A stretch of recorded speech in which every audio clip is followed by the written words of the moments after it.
So ayan mga ka-PJ, kumusta? Good morning sa inyo lahat.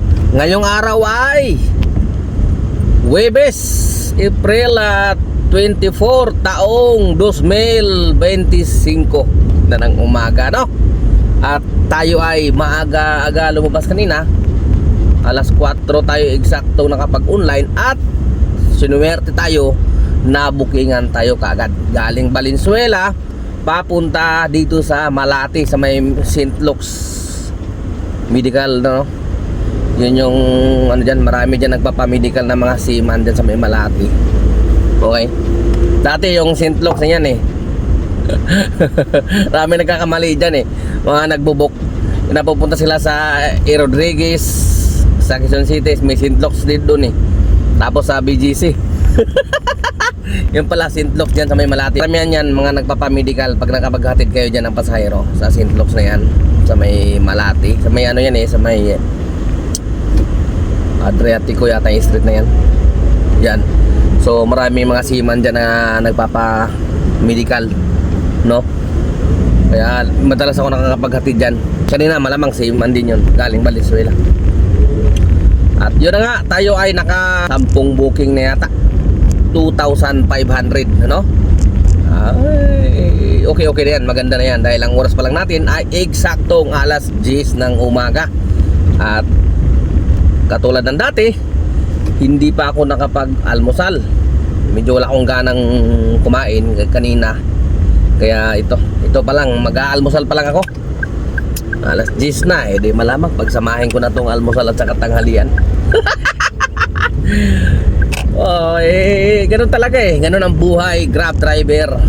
Minsan uunahin mo yung magpasahero.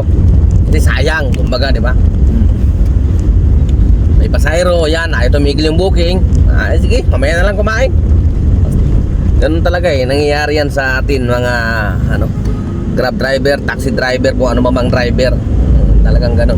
Bagong recharge din tayo dahil kahapon natulog tayo ng natulog. Alas 4 pa lang ng hapon natulog na tayo hanggang alas 3 ng madaling araw. Alas 4, alas 5, alas 6, alas 7, alas 8, alas 9, alas 10, alas 11, alas 12, alas 2, alas 3. Grabe, 11 hours. Nakabawi eh, siyempre pagod eh. Ganun talaga eh. Sabi nga, kung napapagod magpahinga, kung inaantok matutulog, kung nagugutom kumain. Kaya bumawi tayo. Hindi tayo nagpa-istorbo. Huwag nyo ako istorbohin ha, matutulog ako. Alright? So yun nga, natulog tayo ng mahimbing. Dahil sabi nila, ang natutulog ng mahimbing ay siya yung laging panalo. Siyempre, sarap kaya matulog, di ba? Kaya nga lang eh, ako gusto ko matulog na matulog eh. Kaya lang may obligasyon eh. Unahin natin yung obligasyon. Alright, so mamaya babalik tayo pagkatapos ng ating intro at pagkatapos ng aking almusal dito sa Makati kila Ate Leslie. Let's go! So yan guys, nagkita kami ng aking kaibigan. Pagkasama kami dati sa grupo. Siya si Pandoy. Kung sino nakakilala dito, si Pandoy ito, no? At ito yung pinakamalupit talaga. Siya yung pinakahalimaw sa amin talaga sa grupo namin. Siya talagang pinaka-favorito talaga ni Grab hanggang ngayon.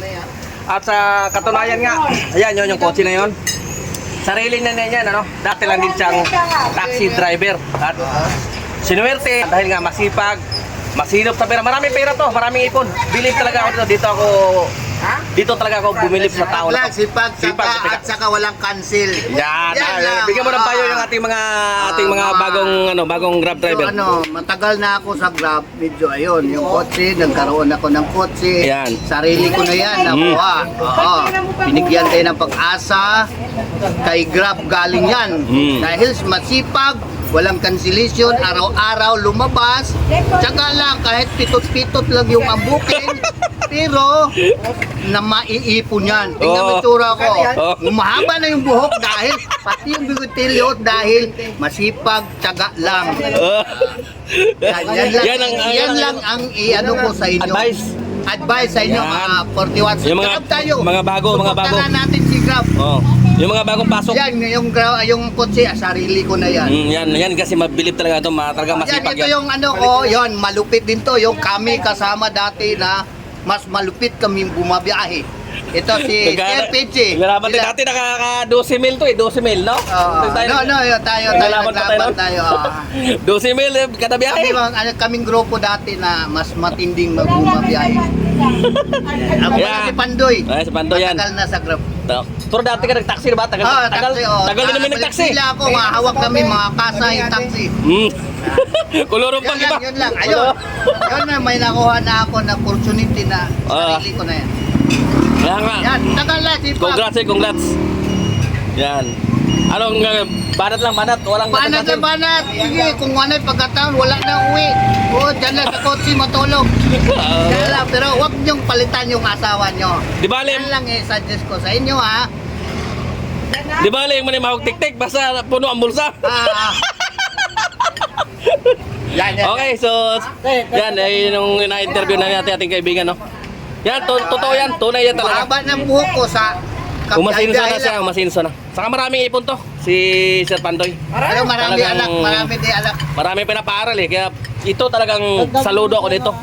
Kung halimaw ang tingin niyo sa akin, ito pag nakilala nito talagang ito yung number 1 talaga na halimaw. Kahit saan pumunta to may booking. Pagkarating na ko sa probinsya, pagbalik may booking.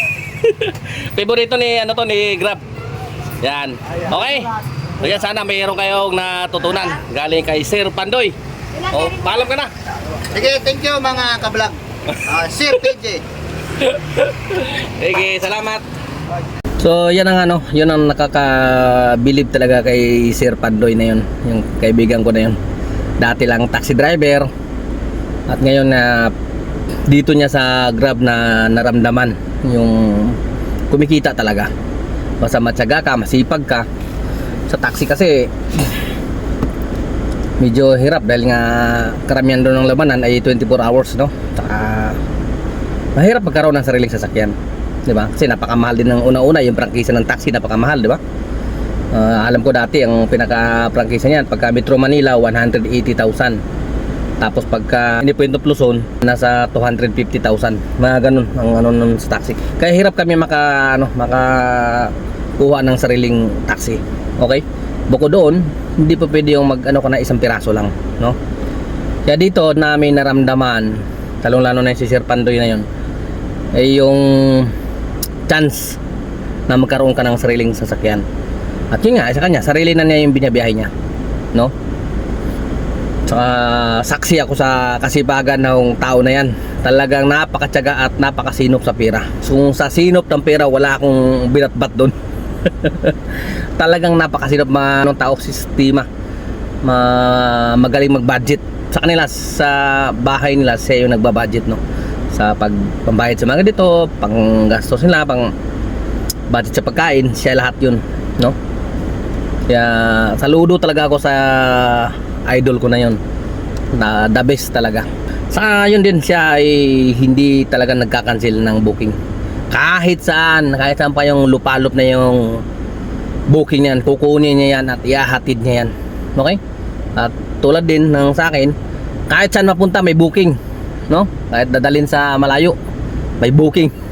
Sa grupo namin marami talagang halos napahanga sa kanya, sa sipag. Hindi lang yan, ha? Pag umuwi na sa bahay nila yon, pagod na sa biyahe, pagdating sa kanila naglalaba pa yun. Napakasipag na, hindi mapakali. May tao kasi talagang ganun, yung likas yung kasipagan, hindi mapapakali sa isang lugar, kailangan may gagawin talaga. Yun si Sir Pandoy talaga. Kaya dati magkagrupo kami dati, nagkahiwalay lang kami dahil taon kasi noon na medyo kailangan kong bumiyahe talaga. Siyempre sa grupo merong dapat maglalaan ka ng oras, di ba? Katulad noon sa grupo namin, yung una kong sinalihan na grupo, yun nga yung sila ni Sir Pandoy. Kailangan may meeting, no? May meeting kada buwan, no? Gabi kasi ang meeting, alas 11 sila nag-i-start mag-meeting. Yun yung oras na pagod na ako, no? Kaya hindi ako nakaka-attend ng meeting.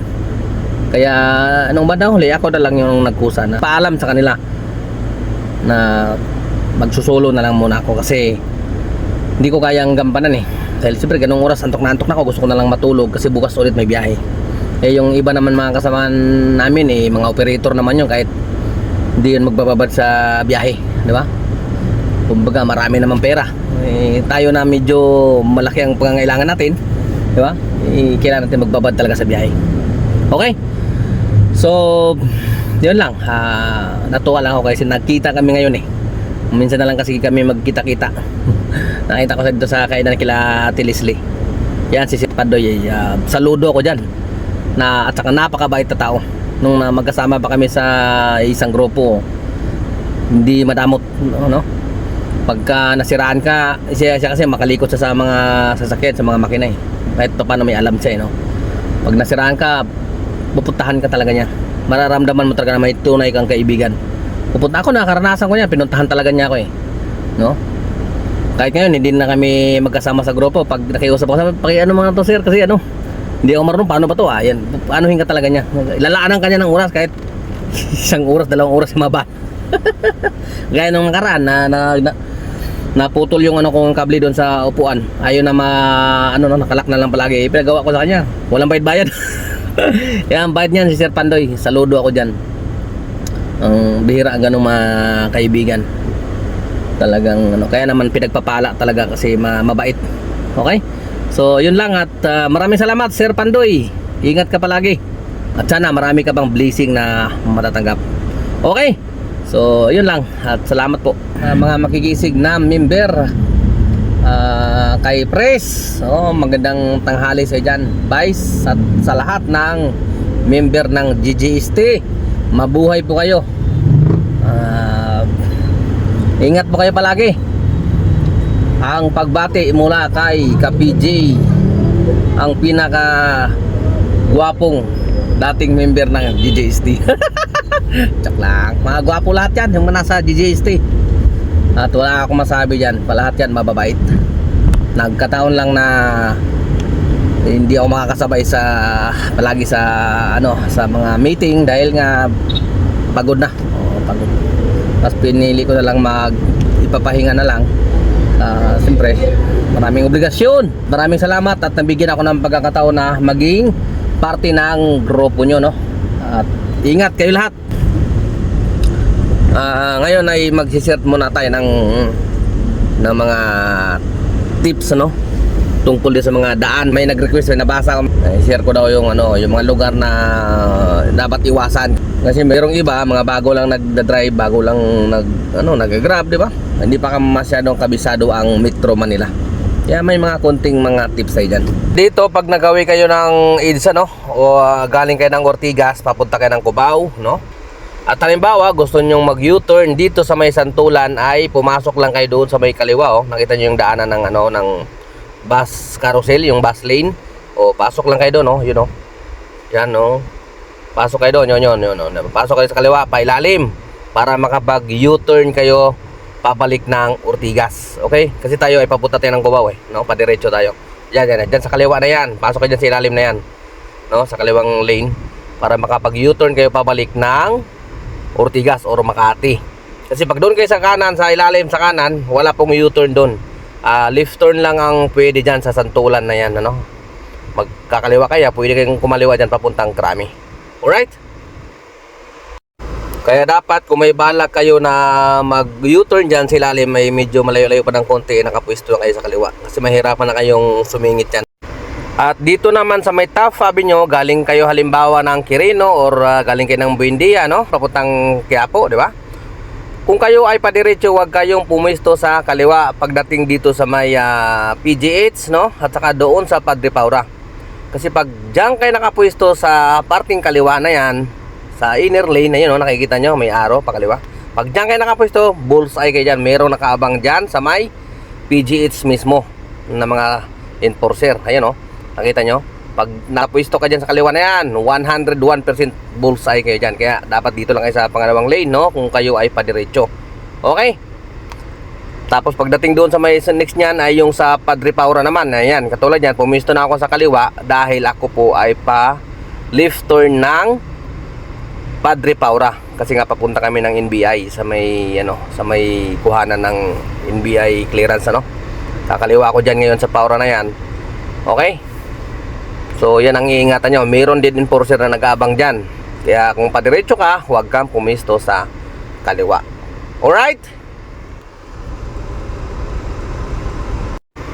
Yan ay munting paalala mula kay Ka-PJ. Ayan Padre Paura Street na yan.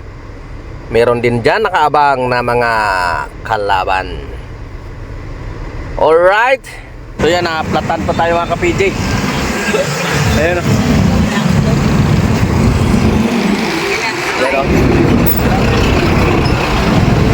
Yan. Yari tayo, naplatan. Naplatan pa tayo dito tayo sa Cavite, Dasmariñas, no? Wala, inaabot tayo ng hindi maganda. So yung pasahero natin buti mabait. At malapit na lang naman sila, 3 kilometro na lang yung pupuntahan, mabait naman. Sabi ko ma'am, paano yan? Sabi na okay lang kahit ma-charge na wala problema. Naintindihan naman daw nila. Wala naman daw may gusto. Malapit na lang, 2 kilometro na lang may kaya ito, mapapalapit dito ngayon. Tagaktak yung pawis dito ngayon. Ayan. Tagaktak yung pawis natin dito ngayon. Kaya tara na. Magpapawis tayo. Let's go.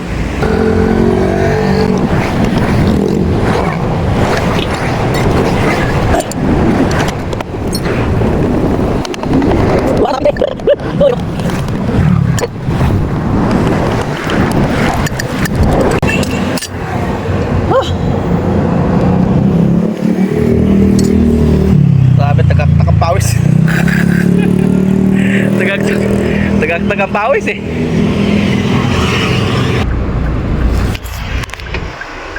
grabe. Ang dilim. Napilitan tayo magpalit ng damit grabe ang pawis, tagaktak palitin ng damit, grabe ang pawis. Basa. Ito talaga ang mahirap pagkaplatan. Di bali magbiyahe ako maghapon, wag lang magplatan, talaga nakakapagod. Tagaktak yung pawis Itong isa sa mga talaga nakakapagod. Ganun talaga kasama sa hanap buhay yan mga Ka-PJ. Diyos ko Lord. Parang tanggal lahat yung natin lamig sa katawan. Pinawisan Ay naka. Buti na lang, mabait-bait din yung pasahero ko.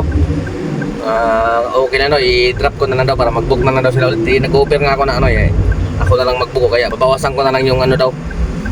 Ayaw, hindi, wag na kuya, kawawa ka naman. Buti na lang, may gano'n na pasahero, mabait.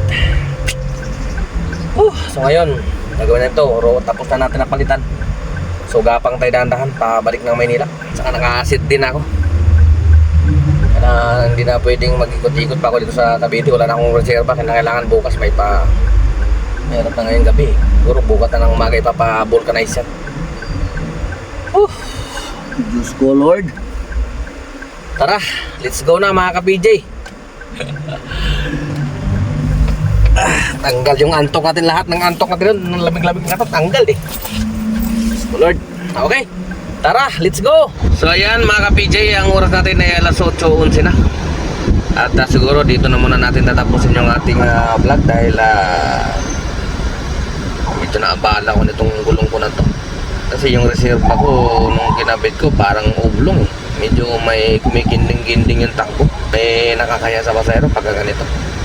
So malamang bukas baka wala na rin siguro bukas na mga vulcanizing ngayon.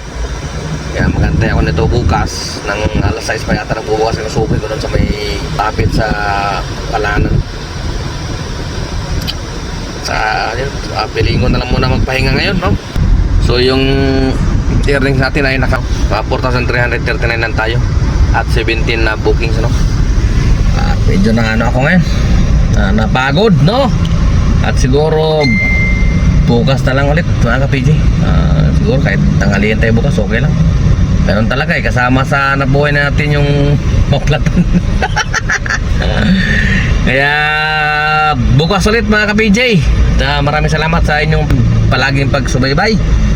At hindi na nga ako magtatagal. Ka-PJ nyo, temporary signing off. Adios.